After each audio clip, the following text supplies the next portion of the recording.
Good, happy Saturday morning. Is Saturday, July 30th, 2022. I'm Riley King. Welcome to this Saturday morning edition of The Morning Show with Riley King.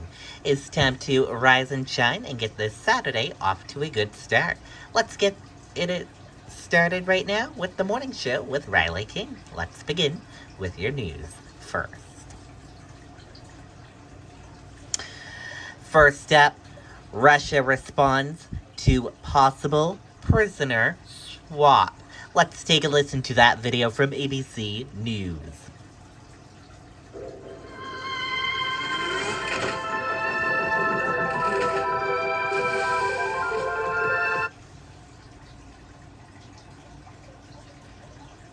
To the latest on the negotiations to bring Brittany Griner and Paul Whelan home from their detention in Russia. ABC's White House correspondent Mary Alice Parks is on the North Lawn with why the administration is brushing off Moscow's new request. Good morning, Mary Alice. Yeah, Janae, good morning. Last night, the White House was quick to dismiss this latest counteroffer from Russia. They said they just didn't take it that seriously. But what's so unusual is that these high-stake talks are becoming more and more public. The White House overnight accusing the Kremlin of stalling and negotiating in bad faith. Russian officials reportedly saying the Kremlin wanted Vadim Krestikov, a convicted murderer, released in addition to Victor Bout, a notorious arms dealer, in a potential prisoner swap for two Americans, Brittany Griner and Paul Whelan. Krestikov is in German custody, not under U.S. authority. He was convicted in a brutal political assassination in broad daylight in Berlin. For the first time since Russia invaded Ukraine, Secretary of State Blinken speaking to his Russian counterpart this week about the U.S. offer to bring Griner and Whelan home. We had a frank and direct conversation. I pressed the Kremlin to accept the substantial proposal that we put forth. I asked the White House if they were optimistic or if these talks could all still fall apart. Does the administration feel like it accomplished what it was hoping to by going public with this substantial offer? Those conversations are going to continue to go on. We are not going to negotiate from here just because it's just the right thing to do. And the White House also getting a lot of questions about Mark Fogel, another American detained in Russia, a case similar to Brittany Griner's, but his name has not come up in these public talks. The White House very tight-lipped, not saying much about his case. Eva. Mary Alice Parks for us there. Thank you. Well, hey there, GMA. Okay, and there you go on that video and that report.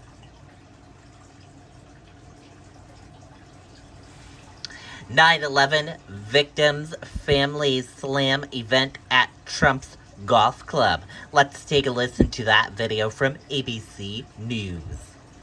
Now to the former President Trump facing protests by the families of 9/11 victims who are angry that his New Jersey golf club is hosting a tournament backed by the Saudis. This morning, the controversial Live Golf Tournament is underway. But before the golfers teed off, they were met with new criticism for participating in the Saudi-backed series. Families of 9/11 victims led a protest before the opening round Friday, expressing their frustrations with the players and former President Donald Trump, who hosted the tournament at his Bedminster Golf Club.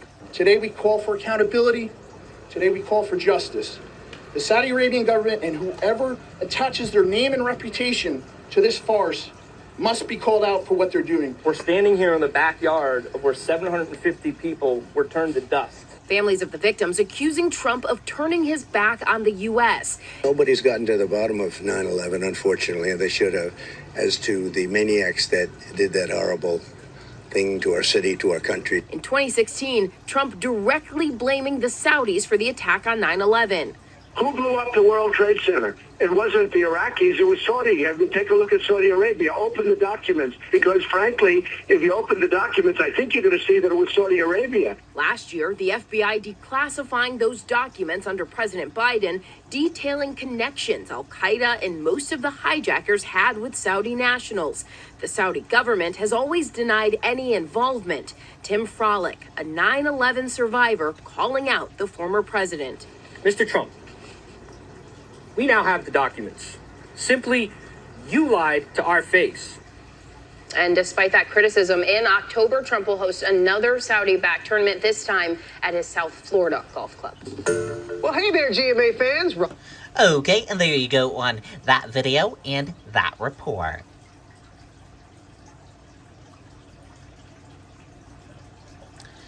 Jetblue strikes deal to acquire Spirit Airlines. Let's take a listen to that video from ABC News. Wayfair has everything I need to make my home totally me. Sometimes I'm a homebody, so cozy.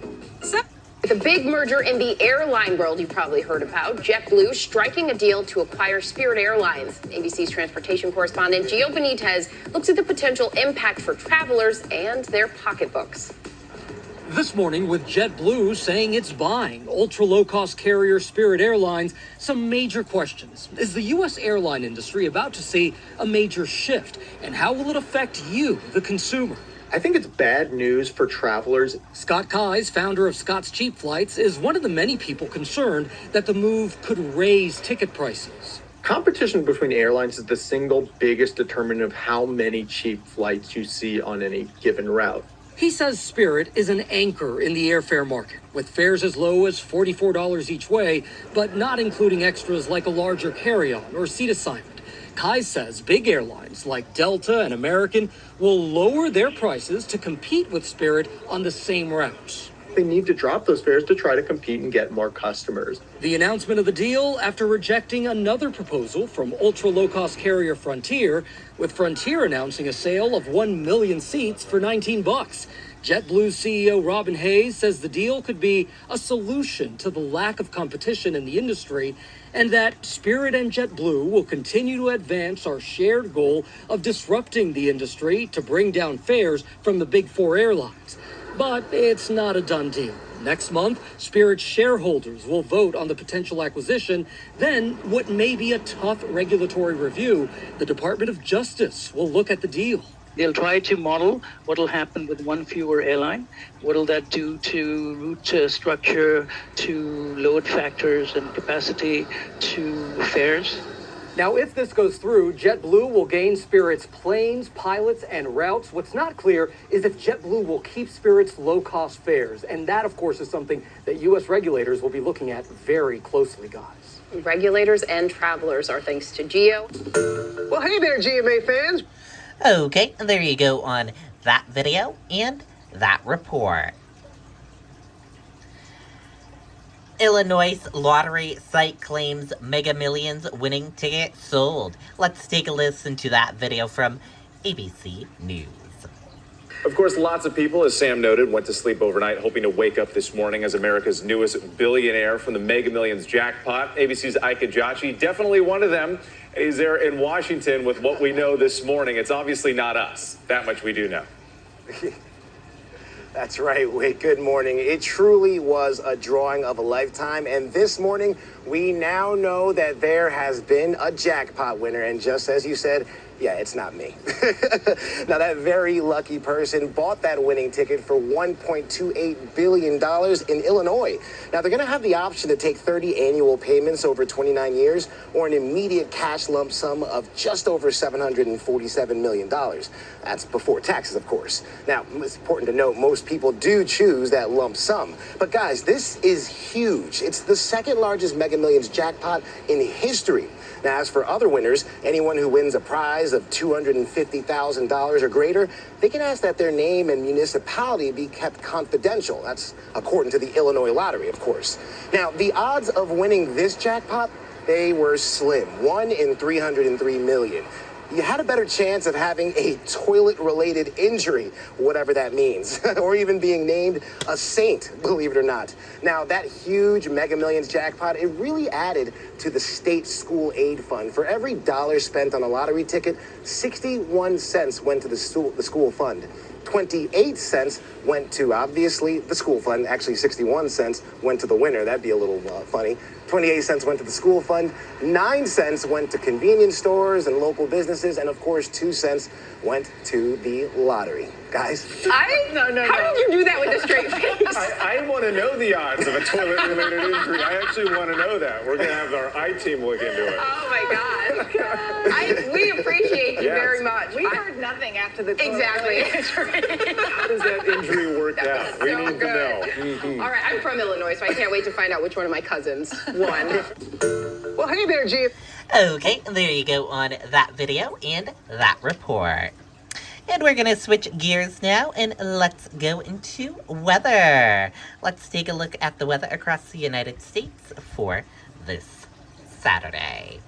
In Boston, it'll be 86 degrees. New York City, 88 degrees. Washington, D.C., 87 degrees. Atlanta, 85 degrees. Jacksonville, Florida, 94 degrees. Tampa Bay, Florida, 96 degrees.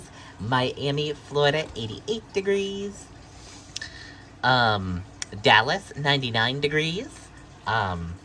Phoenix, 99 degrees. Los Angeles, 87 degrees. In San Francisco, 64 degrees. And Las Vegas, 97 degrees. That is a look at the weather across the United States for all of you for this Saturday. Happy Saturday, everyone.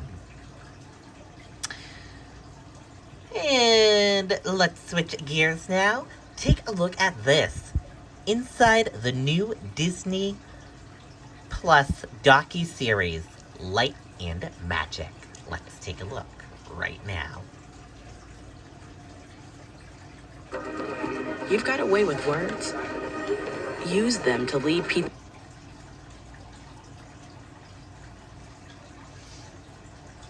to common ground. We give you every possible chance to show you care. Explore more than 200 careers at GoArmy.com. Movie magicians behind Star Wars, Indiana Jones, and the Avengers now getting in front of the camera and telling tales behind those iconic cinematic moments. Will Gans back with more on that. Will. If I'm out of breath, it's because I just ran up the I was stairs. going to say, with a cheesecake in your hand. With the cheesecake. The brand new docuseries is the passion project of Star Wars screenwriter Lawrence Kasdan, who's in the director's chair for Light and Magic, and he spoke with me about the ragtag team of geniuses inside industrial Light and Magic. They're the brains who brought this big guy to the big screen.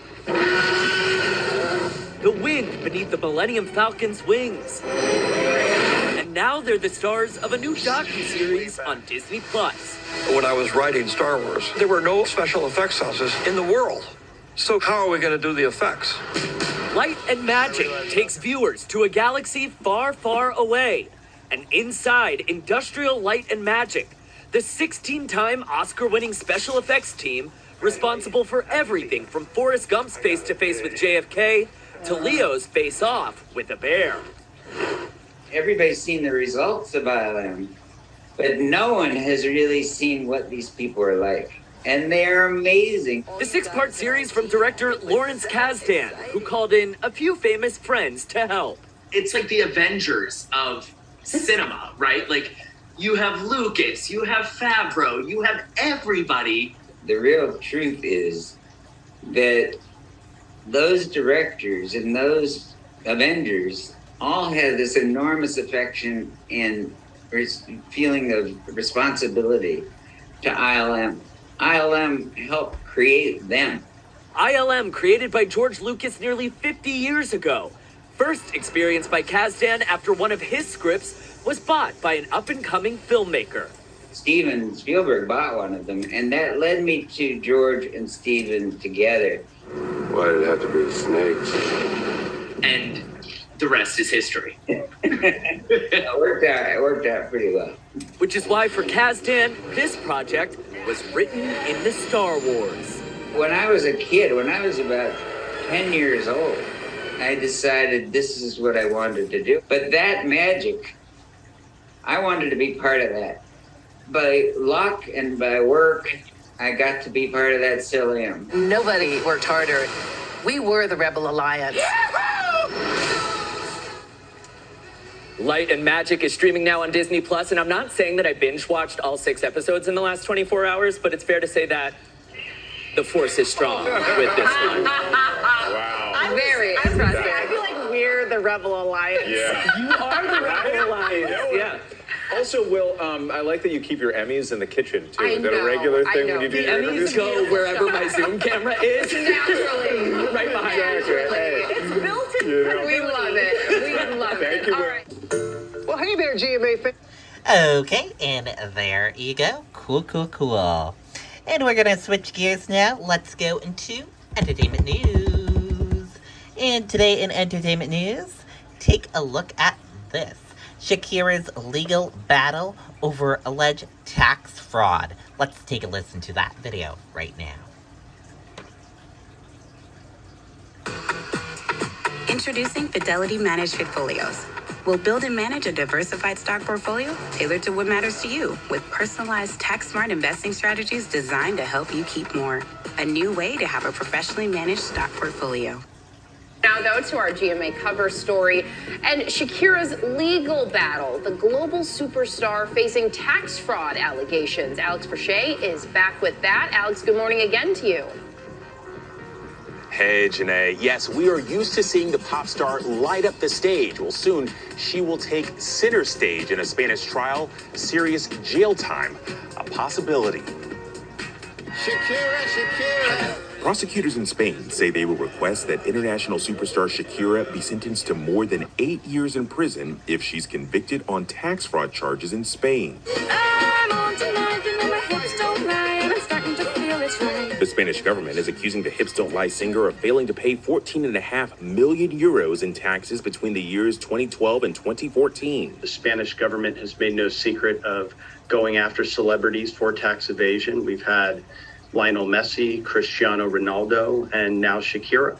At issue is where she lived during the majority of that time. Shakira's lawyers claim she spent most of that time in the Bahamas and filed her taxes accordingly. Spanish prosecutors say she was mostly in Spain and thus owes the country taxes. Earlier this week, the pop star rejected a settlement deal offered by prosecutors, opting to go to trial instead. The fact that they declined a plea deal now does not foreclose settlement down the road. Shakira's publicist in London fighting back against the allegations in a statement released Friday, saying the star has always cooperated and abided by the law, demonstrating impeccable conduct as an individual and a taxpayer. In all likelihood, she's not going to see any jail time, much less 8 years. Shakira's got a very sophisticated team, and I don't think they intend to roll the dice on her entire life and career with her.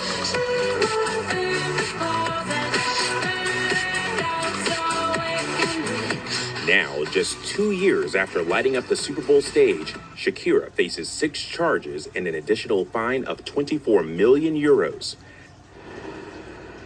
Now, these latest developments come just a month after the singer announced a split from soccer star Gerard Piqué. The two have 2 children together. Now, as for a trial date, that's yet to be determined.